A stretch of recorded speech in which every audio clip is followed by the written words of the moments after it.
दोस्तों नमस्कार। आज के इस वीडियो में हम बात करेंगे कि बच्चे जन्म लेने के समय रोते क्यों हैं, इसके वैज्ञानिक दृष्टिकोण और धर्म ग्रंथों वेद पुराणों में ऐसा करने के बारे में क्या बताया गया है, इस पर हम चर्चा करेंगे। तो चलिए सबसे पहले हम वैज्ञानिक दृष्टिकोण की नज़र से देखते हैं कि बच्चा जन्म लेने के समय क्यों रोता है।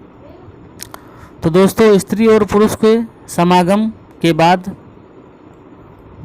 बच्चा स्त्री के पेट में गर्भ धारण करता है और एक निश्चित समय के बाद में बच्चा गर्भ से बाहर आता है।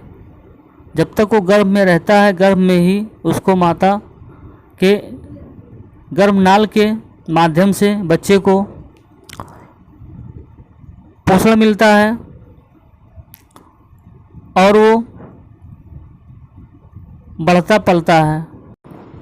शुरुआत में बच्चे के शरीर में फेफड़ा का आकार तो रहता है, फेफड़ा बन जाता है, लेकिन वो खुद से सांस नहीं ले पाता।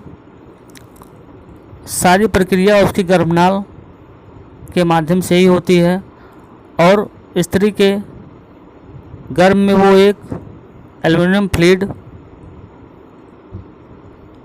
का पानी रहता है, एक थैलीनुमा, उसी में वो रहता है।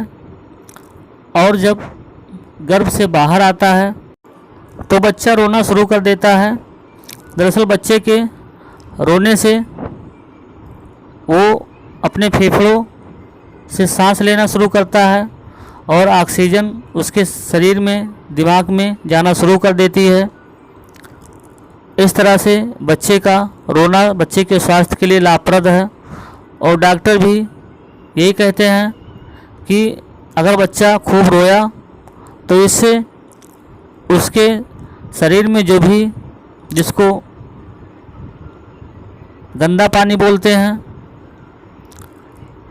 वो उस बच्चे के मुंह से बाहर आ जाती है और डॉक्टर उसको निकालते भी हैं बच्चे के मुंह से। जब निकालते हैं तो बच्चा खूब तेज रोता है। रोने से वो बच्चे सांस लेना शुरू कर देते हैं और जब सांस लेना शुरू कर देते हैं तो बच्चे का फेफड़ा काम करना शुरू कर देता है।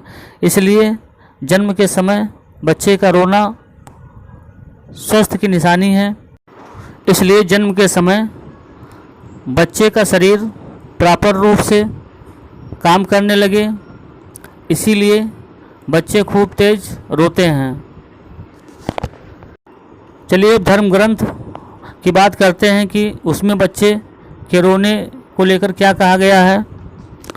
तो दोस्तों, इस सृष्टि की रचना जब ब्रह्मा जी कर रहे थे तो वो अपने ही समान एक बच्चे को उत्पन्न किया और वो बच्चा जब उत्पन्न हुआ तो वो रोने लगा और पूछने लगा, मैं कौन हूँ, कहाँ हूँ, मैं कौन हूँ, कहाँ हूँ। तो इस पर जब ब्रह्मा जी ने देखा कि ये बच्चा उत्पन्न होते हुए ही रोने लगा तो इसलिए उसका नाम रुद्र रख दिया।